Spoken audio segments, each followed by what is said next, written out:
During today's session, we will launch the end product, documentary, the project website, and the digital exhibition, which you can see around us, and Michael's going to talk. So an asgum orm an seo an ócáid spéisiúil an seo agus caiim móla hort don fearan an seo in or móna agus na bhína go léir a bhí páirteach san tionscadail aontacht seo.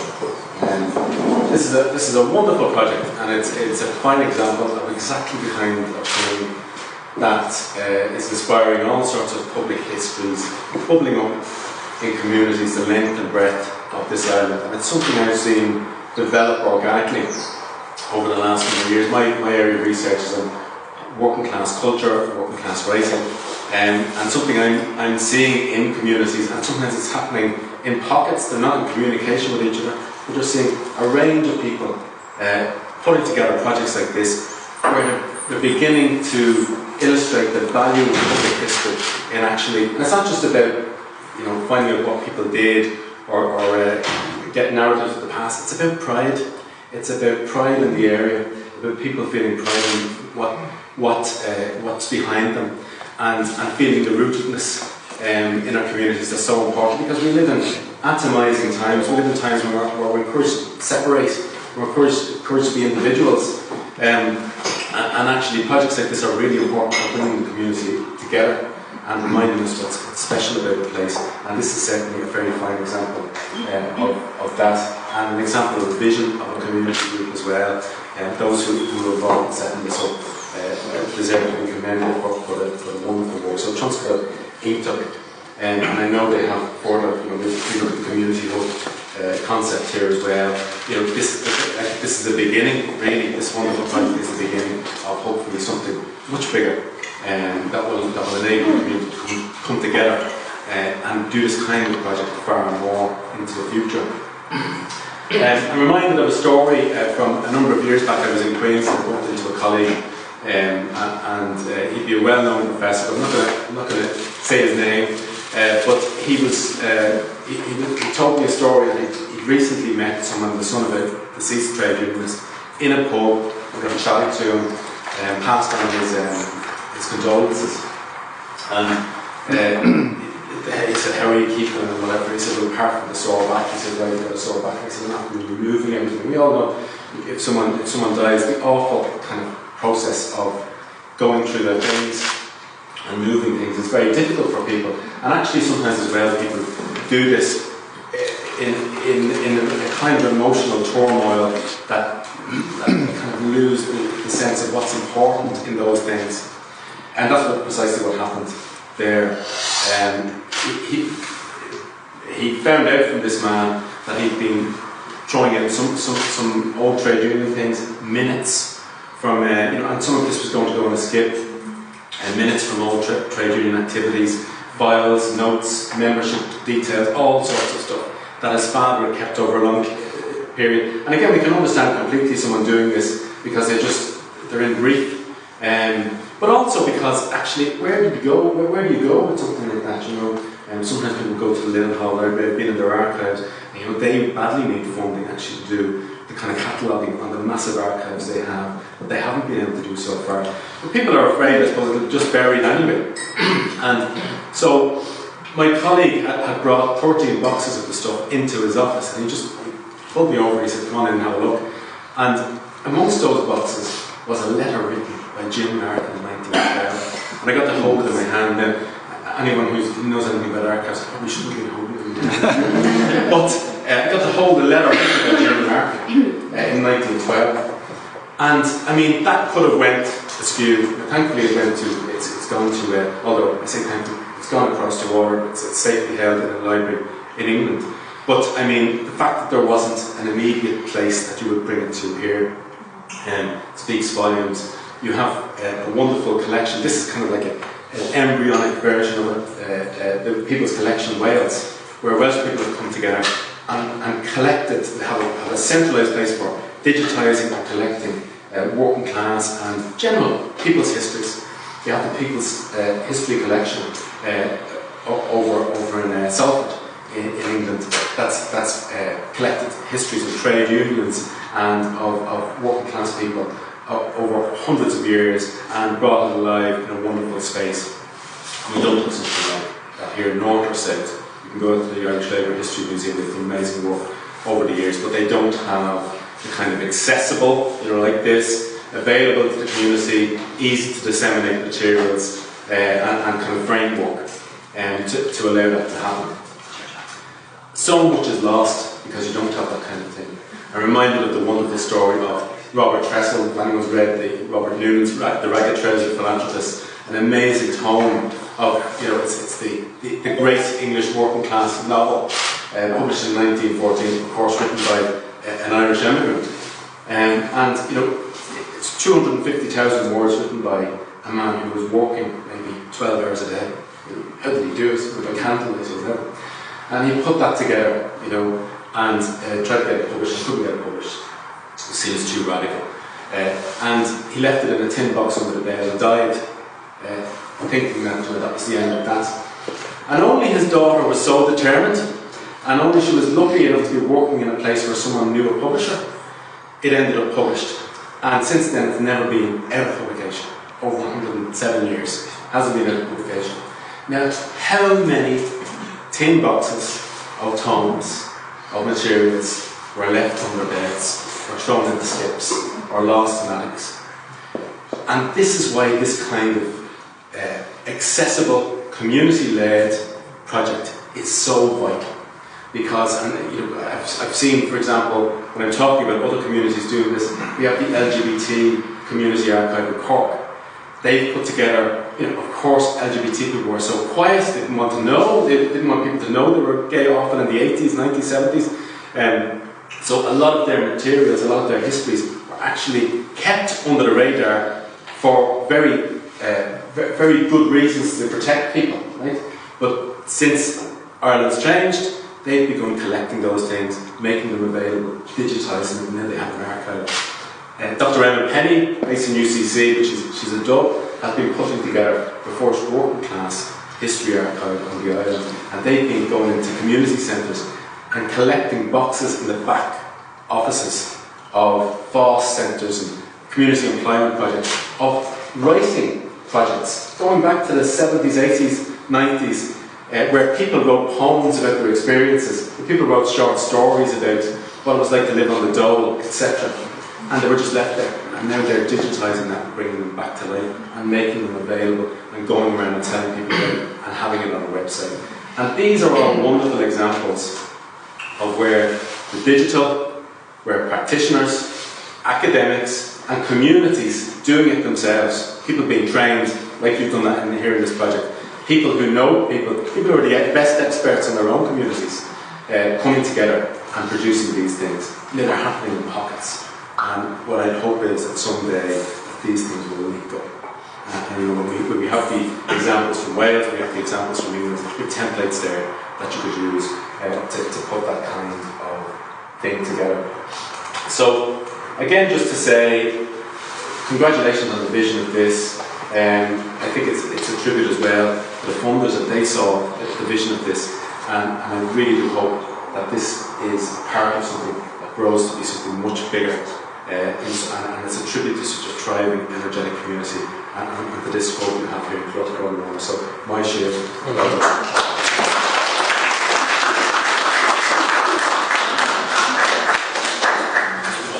Eilish.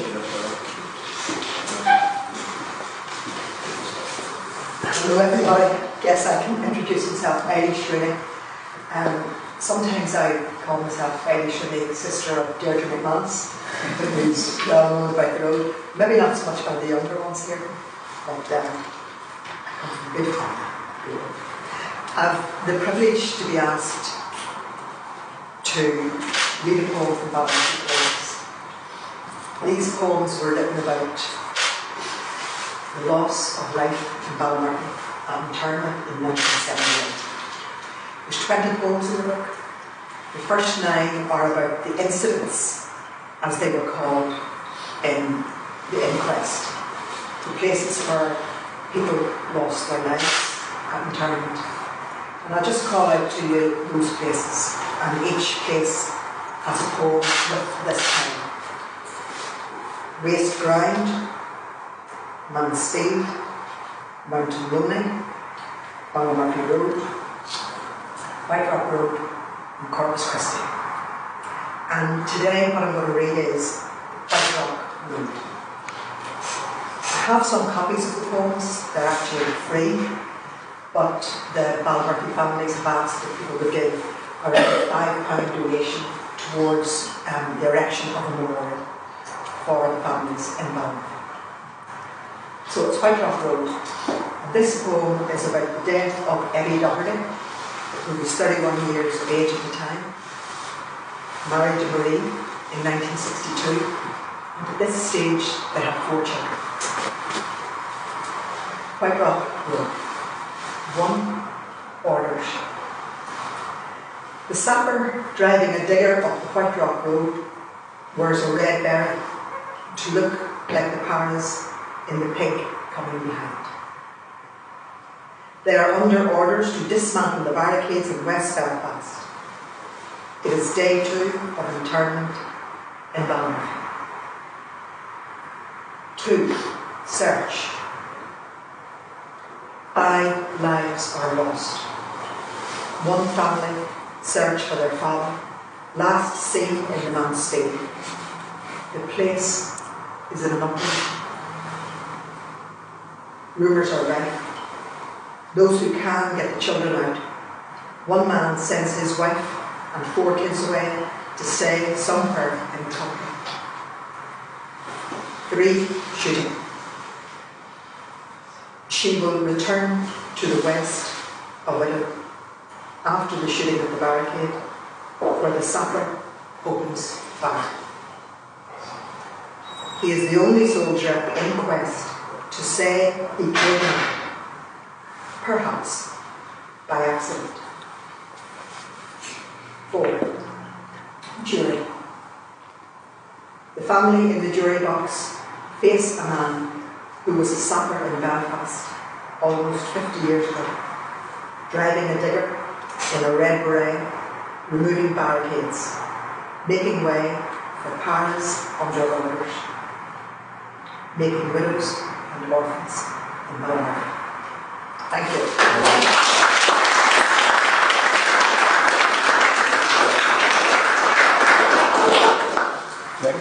Oh, hi.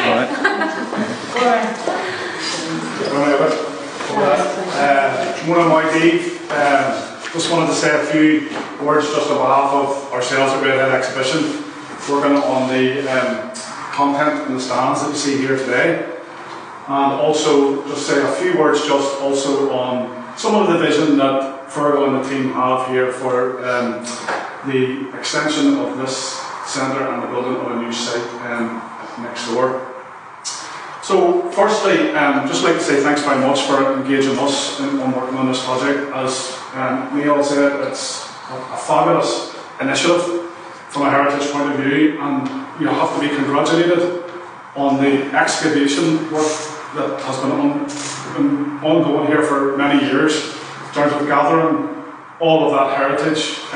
It's so easily lost, and as we know, time passes so very quickly, and very, very quickly, a lot of this stuff gets very dated. So it's amazing to have it collated and archived.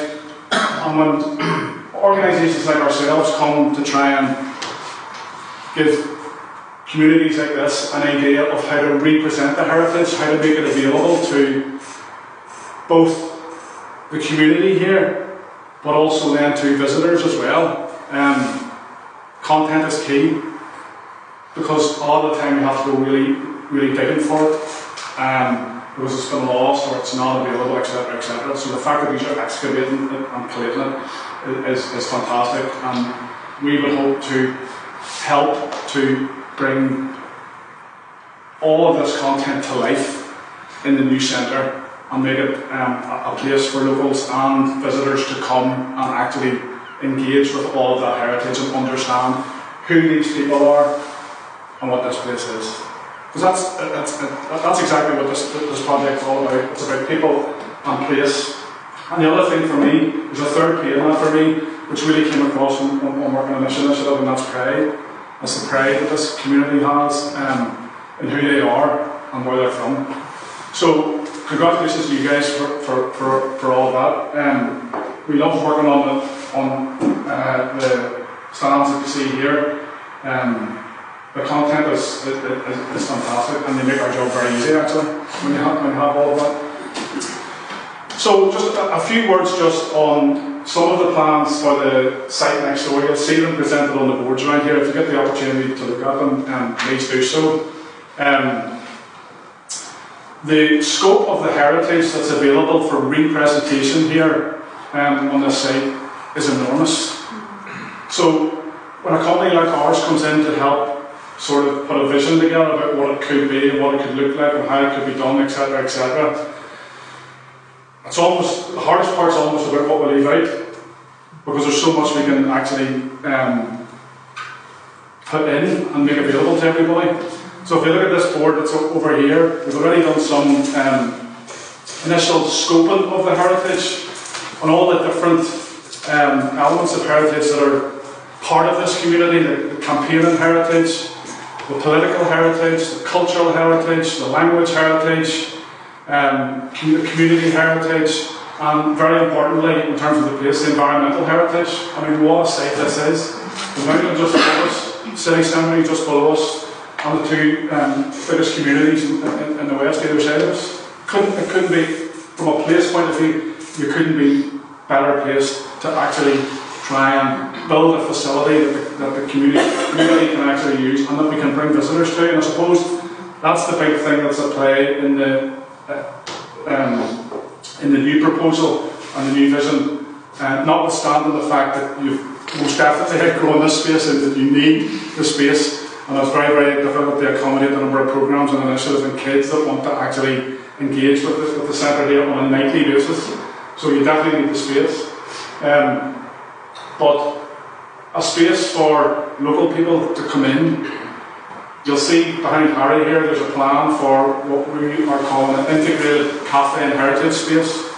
So it'll be a publicly accessible space, free to everyone, where you can come in, have your breakfast, come in and read the paper, have a meeting, have a business meeting, bring visitors to.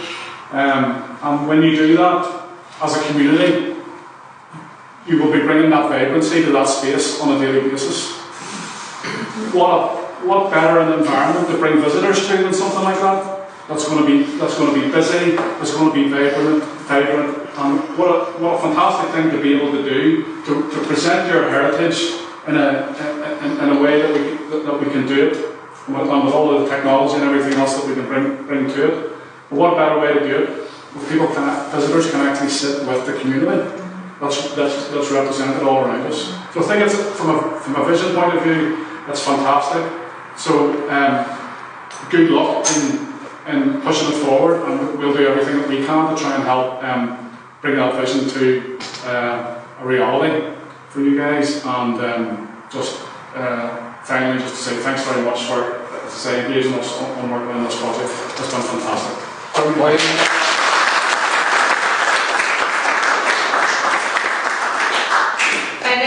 Paul, if you want to say a few words.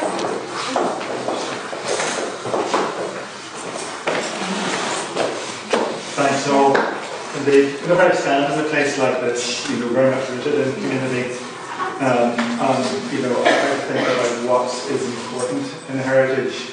I think everything that's described here is exemplifying what is important and how it is important. The term connecting people in place is what heritage is all about. But also just thinking, just geographically where we are, I'm just realising now, I was involved in Imeacht was mentioned, I was involved in the purchase of Davis Mountain many years ago.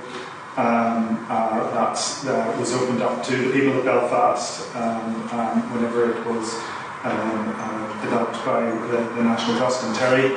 I remember having quite a few conversations with him at the time, his vision to connect that mountain up there with the community and the people down here and the challenges that were being faced on that road with dumping and fholaighs and whatever. But also on the other side, Michael just mentioned our city cemetery. It's another big project of ours. I should say, I'm the National Heritage Fund. Get that over the but another big project of ours just here is the city cemetery. And again, really bringing out the heritage, bringing out the stories of so many of the people who are there. And these are people who really tell us the story of 19th century Belfast. And just, always, whenever I think of that, I always, with the city cemetery, I always think of Tom Hartley finishing off his tour with the head of the local Orange Order, who was also a loyal Irish patriot, a member of the Gaelic League. Things which kind of challenge our thinking at this point in time. When I was doing my doctoral research, I interviewed Tom for about how we remember the past and how we think about the past. And the point he made to me, well, very, very strongly, that all history is local. I mean, this exemplifies that in a very, very powerful way.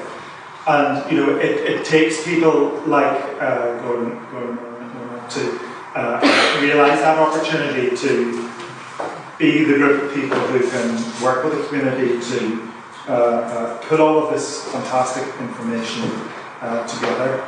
It reminds people of why, you know, where they're from is important. It's not just because they were born there, but it's also because their parents may be from here, their grandparents may be here. There's all of these different connections. And when you look through archives like that, these all just come back to you and hit you in the face in the most inspiring of ways. So really, I just commend the work that's been done here. And I kind of think I've got the best job in Northern Ireland. I help make these things happen through the money that we have. But I know very well, I'm not the person who's doing the work, and really the interest is in this, in the work, and the enthusiasm and the passion of you all. So really, really pleased that Fergal asked me just to say a few words. I think this is brilliant, and I'm sure you'll no doubt be wanting to come back to us for some of your thoughts about further interpretation and whatever. You build a track history through the work that you do. And you know, as Michael, I'm talking about Michael again, another part when I was doing my doctoral research, I was looking at the reimagining of City Hall that moved it from a kind of purely space of empire and unionism to move it into something which is much more plural and which is for the whole city of Belfast, and the Redhead did a lot of the work there to sort of detoxify some of the kind of the symbolism, but still keep it in an appropriate way. So we need to think, when we look at the past, we need to think thoughtfully, we need to remember better, and I think exhibitions like this really help us to do that. So thank you very much indeed, and great to see what's been developed.